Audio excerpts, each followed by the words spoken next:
Hi friends, మీకు కనుక ఈ వీడియో నచ్చినట్లయితే తప్పకుండా లైక్ చేయండి. పెళ్లి చూపులకు వచ్చిన అమ్మాయి నచ్చిందని గగన్ చెప్పడంతో పంతులు గారు ముహూర్తాలు పెడుతూ ఉంటారు.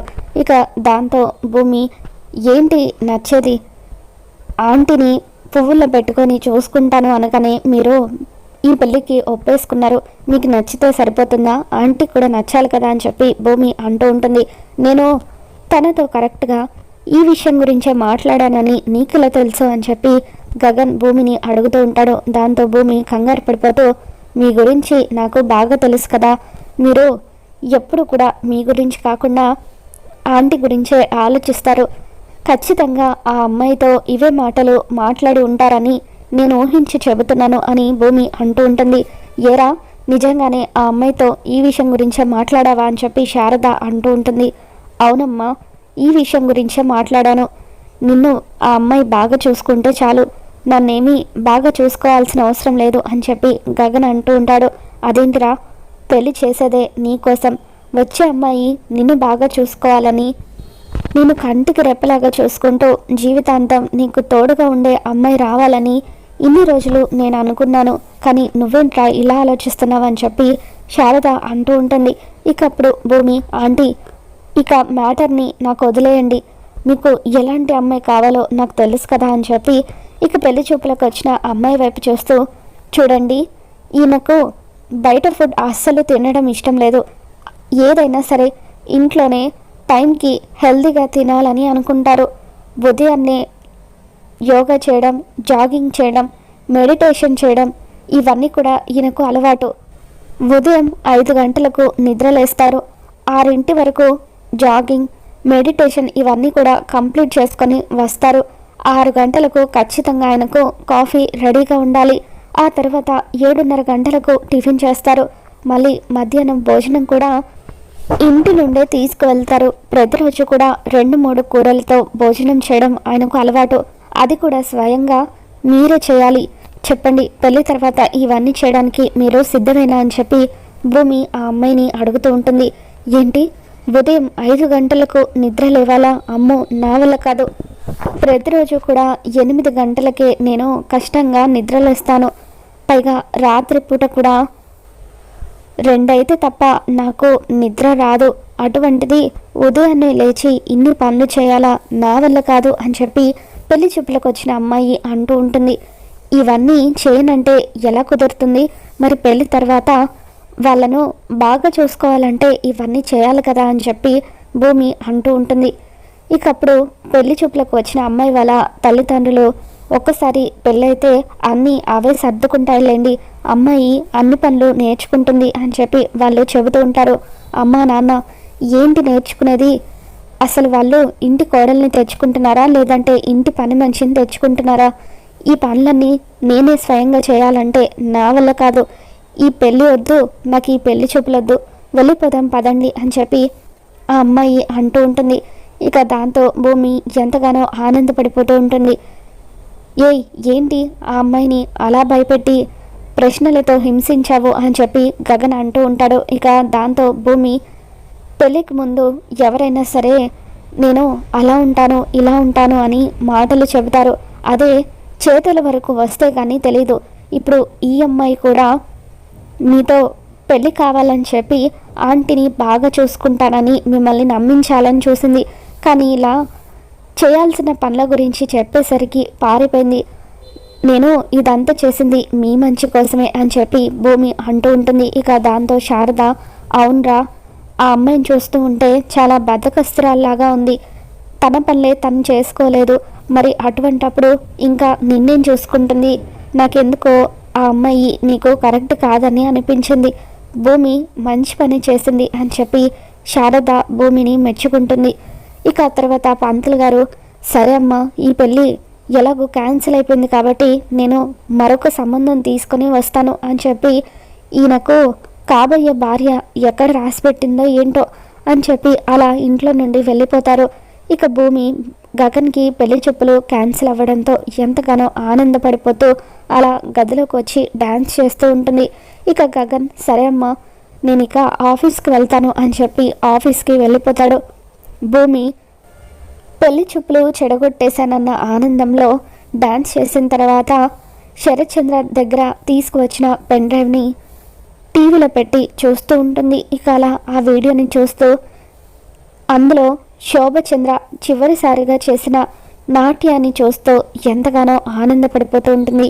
ఇది నాన్న కోసం నువ్వు మిగిల్చిన జ్ఞాపకం కాదమ్మా, నా కోసం నువ్వు మిగిల్చిన జ్ఞాపకం.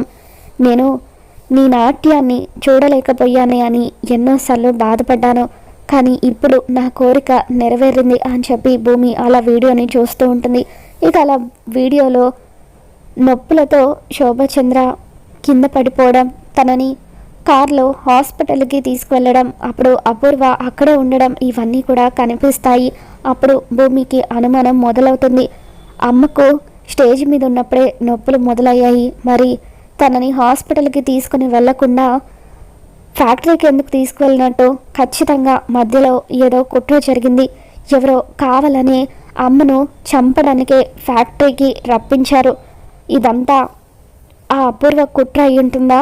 అమ్మను చంపి అమ్మ స్థానంలోకి రావడానికే ఆ అపూర్వ ఇదంతా చేసి ఉంటుందా అని చెప్పి వెంటనే భూమి శరత్చంద్ర ఇంటికి బయలుదేరి వస్తుంది. ఇక అపూర్వ వైపు కోపంగా చూస్తూ, మా అమ్మను ఎందుకు చంపావు అని అపూర్వని నిలదీస్తూ ఉంటుంది. ఏయ్, ఏం మాట్లాడుతున్నావు నువ్వు? మీ అమ్మను నేనెందుకు చంపుతాను అని అపూర్వ అంటూ ఉంటే, అబద్ధాలు ఆడకు.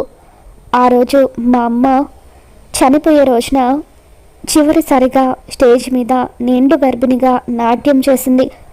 తను అప్పుడే నొప్పులతో బాధపడుతూ కింద పడిపోయింది. మరి హాస్పిటల్కి వెళ్ళాల్సిన మా అమ్మ ఫ్యాక్టరీకి ఎందుకు వెళ్ళింది? మధ్యలో ఏం జరిగింది? ఎవరు తనని ఫ్యాక్టరీకి రప్పించారు? ఎవరు తనని కావాలని చంపించారు? ఇదంతా నువ్వే చేసావా అని చెప్పి భూమి అపూర్వను నిలదీస్తూ ఉంటుంది. ఇక దాంతో అపూర్వ, అవునే, ఇదంతా నేనే చేశాను. చిన్నప్పటి నుండి మా బావ అంటే నాకు ప్రాణం. ప్రాణానికి ప్రాణంగా నేను మా బావని ప్రేమించాను. కానీ మీ అమ్మ చదువుకునే రోజుల్లో మా బావకు పరిచయమైంది. ప్రేమ పేరుతో తనని పెళ్లి చేసుకొని నా దారికి అడ్డొచ్చింది. నేను పొందాల్సిన స్థానాన్ని తను పొందింది. అందుకే ఆ కోపంతోనే శోభచంద్రను ఎలాగైనా సరే మా బావకు దూరం చేయాలని అనుకున్నాను. కావాలనే ప్లాన్ ప్రకారం శోభచంద్ర అడ్డు తొలగించుకొని నేను మా బావ భార్యగా స్థానాన్ని సంపాదించుకున్నాను. ఇన్ని సంవత్సరాలుగా శోభచంద్రను చంపింది నేనే అన్న విషయం ఎవరికీ తెలీదు. ఇప్పుడు ఇన్నేళ్లకు శోభచంద్ర కూతురిగా నువ్వొచ్చి నా గురించి నిజాన్ని బయట పెడతానంటే చూస్తూ ఊరుకుంటానని ఎలా అనుకుంటున్నావు? ఇప్పుడు మా బావకు నా గురించి నిజం చెబుతావా? వెళ్ళి చెప్పు. మా బావ కాదు కదా, ఎవరు కూడా నీ మాటలు నమ్మరు. ఎందుకంటే ఇన్ని సంవత్సరాలుగా మా బావ దగ్గర నేను అంతటి నమ్మకాన్ని సంపాదించుకున్నాను అని చెప్పి అపూర్వ అంటూ ఉంటుంది. ఇక దాంతో భూమి అపూర్వకు వార్నింగ్ ఇస్తూ, త్వరలోనే నీ కుట్రలన్నీ కూడా నాన్న ముందు బయట పెడతాను. నాన్నంతటా నాన్నే నేను మెడ పట్టుకొని బయట గెంటేలాగా చేస్తాను. ఏ ఆస్తి కోసమైతే నువ్వు ఇదంతా చేసావో ఆ ఆస్తి నీకు దక్కకుండా చేస్తాను అని చెప్పి భూమి అపూర్వతో ఛాలెంజ్ చేస్తుంది. ఆ తర్వాత శరత్చంద్ర దగ్గరికి వస్తుంది. అంకుల్, నేను అమ్మ నాట్యానికి సంబంధించిన వీడియోని చూశాను. ఆ వీడియో చూసిన తర్వాత నాకు ఒక విషయం అర్థమైంది. అమ్మ అనుకోకుండా చనిపోలేదు, ఎవరో కావాలని ప్లాన్ చేసి చంపేశారు అని చెప్పి భూమి అంటూ ఉంటే, నువ్వు చెప్పేది నిజమా భూమి? నా శోభచంద్రని ఎవరో హత్య చేశారా? ఎవరు వాళ్ళు? ఎవరో చెప్పు, ఇప్పుడే వాళ్ళని షూట్ చేసి పడేస్తాను అని చెప్పి శరత్చంద్ర అంటూ ఉంటాడు. ఇక అప్పుడే అక్కడికి అపూర్వ కూడా వస్తుంది. ఏంటి బావా, ఎందుకు అంత సీరియస్గా ఉన్నావని చెప్పి అపూర్వ అంటూ ఉంటే, నా శోభాని ఎవరో హత్య చేశారట భూమి చెబుతుంది అని శరత్చంద్ర అంటూ ఉంటాడు. అవునా, శోభ అక్కను హత్య చేయాలని ఎవరనుకుంటారు బావా? అంతటి కోపం ఎవరికుంటుంది అని చెప్పి అపూర్వ అంటూ ఉంటుంది. ఇక అప్పుడు భూమి ఆ వీడియోని మరొకసారి ప్లే చేస్తుంది. ఇక్కడ చూడండి అంకుల్, స్టేజ్ మీద ఉన్నప్పుడే అమ్మ నొప్పులతో కింద పడిపోయింది. మరి అమ్మని హాస్పిటల్కి తీసుకువెళ్లకుండా ఫ్యాక్టరీకి రప్పించారంటే కావాలని కుట్ర ప్రకారమే ఇదంతా చేసినట్టు కదా, ఎందుకో అమ్మని కావాలని హత్య చేసినట్టుగా అనిపిస్తుంది అని భూమి అంటూ ఉంటుంది. అవును భూమి, నువ్వు చెప్పింది నిజమే, నేను కూడా ఇప్పటి వరకు ఈ వీడియోని ఇంత క్లియర్గా గమనించలేదు అని చెప్పి ఎలాగైనా సరే శోభ హత్య కేసుని బయటకు తీస్తాను, దీని వెనకాల ఎవరున్నా వాళ్ళు ఎంతటి వారైనా వాళ్లకు శిక్ష పడేలాగా చేస్తాను అని చెప్పి శరత్చంద్ర అంటూ ఉంటాడు.